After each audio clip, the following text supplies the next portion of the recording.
E aí galera, vou falar um pouco sobre mecânica. Mecânica, relembrando, é uma área da física, né? Uma área que estuda as partes físicas, né? Movimento, etc. Né? Aqui a gente tem a Wikipédia, né? De novo, usando a Wikipédia para explicar o que é mecânica. Mecânica é a área da física que se preocupa com os movimentos de corpos macroscópicos. Forças aplicadas a objetos resultam em deslocamentos e mudanças, ou seja, é um corpo em movimento, né? Um estudo do corpo em movimento, corpos macroscópicos, microscópicos em movimento, né? E dentro da mecânica a gente vai ter a pneumática, por exemplo, né? É uma área da física da mecânica que estuda o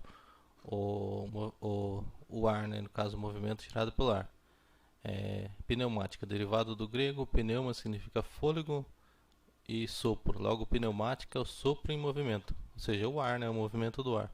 É o ramo da física que estuda o uso do gás ou ar pressurizado. Pode ser utilizado numa ampla gama de aplicações, como condicionamento de cilindros, equipamentos médicos, pneumáticos, etc. A pneumática é uma área muito extensa, né? A pneumática estuda o ar comprimido, o movimento do ar comprimido, etc. Né? Ainda dentro da mecânica a gente tem, por exemplo, a turbina, né? Um estudo da turbina. Por exemplo, a turbina é servida para captar e converter energia mecânica e térmica em fluido, em um trabalho de um eixo. Ela tanto transforma o gás, o fluido que passa pelas hélices em movimento, como ela pode transformar o movimento em fluido, né? Ou seja, existem vários tipos de turbinas: turbinas a vapor, turbinas a gás, turbinas hidráulicas, turbinas aeronáuticas, turbinas eólicas. A força construtiva é a básica, é a mesma para todos os tipos. O rotor, né, dotado de um certo número de pás ou paletas ligadas a um eixo, que gira em um conjunto de mancais. Ou seja, esse é o desenho simples de uma turbina, né? Um conjunto de eixo, de hélices, pás, montadas dentro de um, de um eixo. Aqui a gente tem, por exemplo, turbinas a gás, né? Turbinas a gás. O termo turbina a gás é comumente empregado em referência ao conjunto de três equipamentos: o compressor, câmara de combustão e a turbina propriamente dita. Ou seja, a turbina a gás é uma turbina de hélice, né? Que você tem um gás que ele é queimado dentro de uma câmara, né? Ciclo Brighton, né? O ciclo ideal para a expansão dos processos térmicos, variações de estado, etc. Turbinas aeronáuticas, né? Que a gente tem a turbina que é usada em avião. As hélices, elas são dentro de um cilindro que é queimado um tipo de combustível para impulsionar o movimento do cilindro, né? Essa é a turbina a gás. Turbogeradores. Turbinas a gás dedicadas à geração de energia elétrica, ou seja, se usa a turbina para gerar energia elétrica, né? Uma aplicação bastante interessante da turbina, né?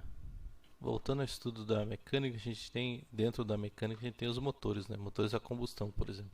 São motores que eles geram movimento através da combustão, da queima de que a gente tem na Wikipedia, né? Motor de carro comum, motor que é usado em carros, né? Você vê o cilindro em movimento, virabrequim, né? Um êmbolo dentro do cilindro. O êmbolo se movimenta de acordo com a queima do combustível. Esse é o princípio de é, um motor a combustão, né? Você vai ter em cima do motor a combustão você vai ter a ignição, né? A entrada de combustível e a ignição dentro do motor, né? Ainda dentro dos motores de combustão tem os motores a combustão interna, né? É uma máquina térmica que transforma energia proveniente da reação química em energia mecânica. O processo é através dos ciclos termodinâmicos, expansão, compressão, etc. Que seja o gás, o combustível, quando ele entra dentro da câmara, ele se comprime, né? E gera movimento no pistão. E também um exemplo do motor Wankel, né? Motor que gera movimento através do um cilindro, né? Cilindro triangular, né? Existem variados tipos de motores, né? Que a gente tem o motor de carro, né? A entrada do combustível, compressão. Aqui a gente tem o motor cilindro, né? Uma ideia do motor um cilindro, né? Tá se movimentando e abrindo as válvulas de acordo com o movimento. Uma ideia interessante dentro dos motores seria se instalar válvulas, né, que já existem, as válvulas de entrada de combustível que são solenoides, né? Válvula que pode ser pneumática, também hidráulica e pneumática. Você usa uma válvula, né, para controlar a entrada e saída de combustível dentro de um motor, né? É o que se utiliza nos carros de injeção eletrônica, né? Ainda dentro dos motores você tem a injeção eletrônica, né, que é o sistema de alimentação de combustível e gerenciamento eletrônico. Ou seja, você tem um comando eletrônico na entrada de combustível dentro do motor do carro, né? Para dar uma ilustrada, que a gente tem a unidade de controle, né, do eletrônica do carro, né, que faz o controle eletrônico. Aqui está em inglês, né, uma unidade de controle eletrônico, também comumente chamada o módulo de controle do motor, né, ECM. É uma unidade de controle, né, eletrônica, ela vai ter transistores para controlar a entrada e saída de combustível, etc.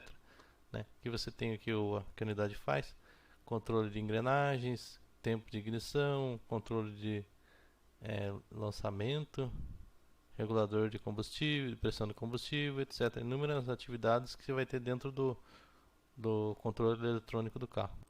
E voltando entre os tipos de motores, né, a gente vai ter, por exemplo, a turbina, né, que é usada em aviões, né, que ela também vai necessitar de uma unidade de controle.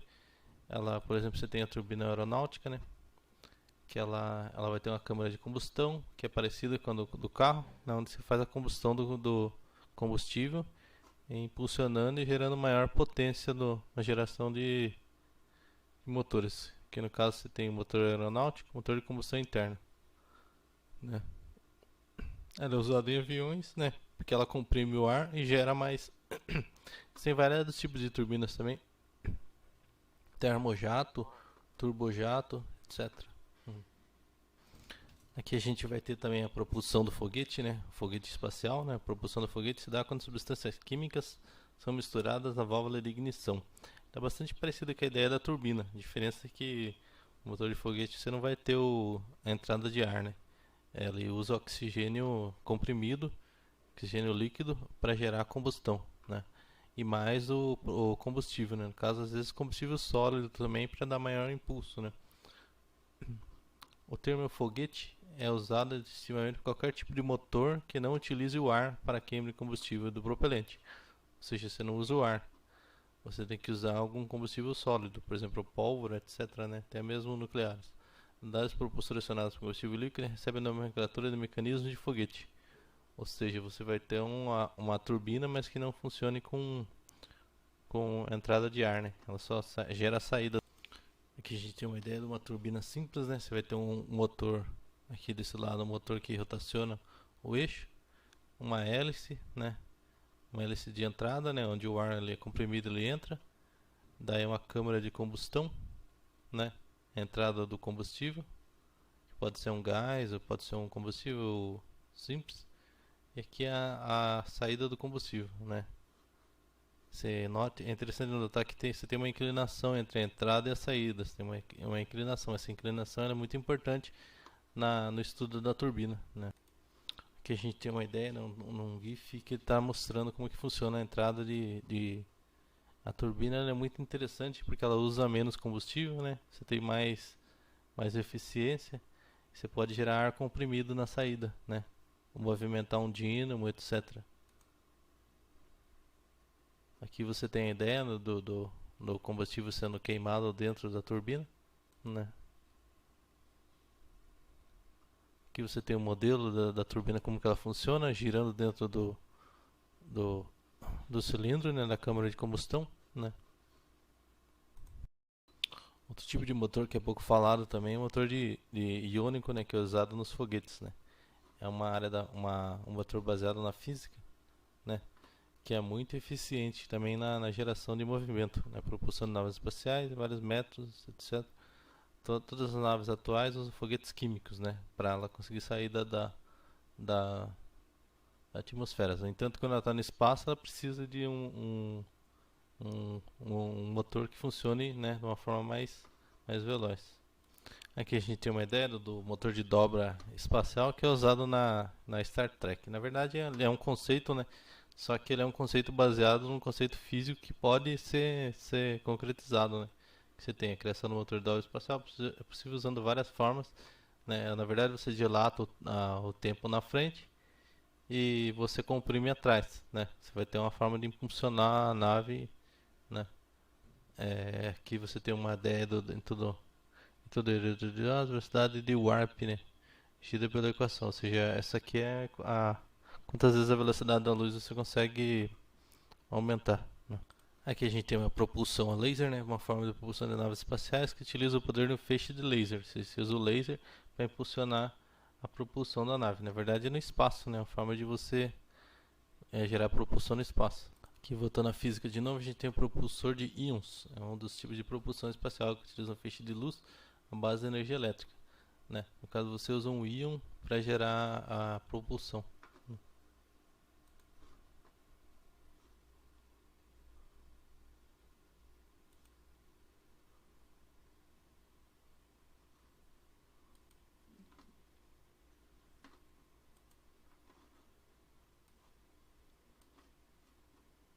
Aqui a gente tem de novo a ideia da turbina, né? O propulsor sendo queimado, o combustível sendo queimado e gerando uma propulsão na saída.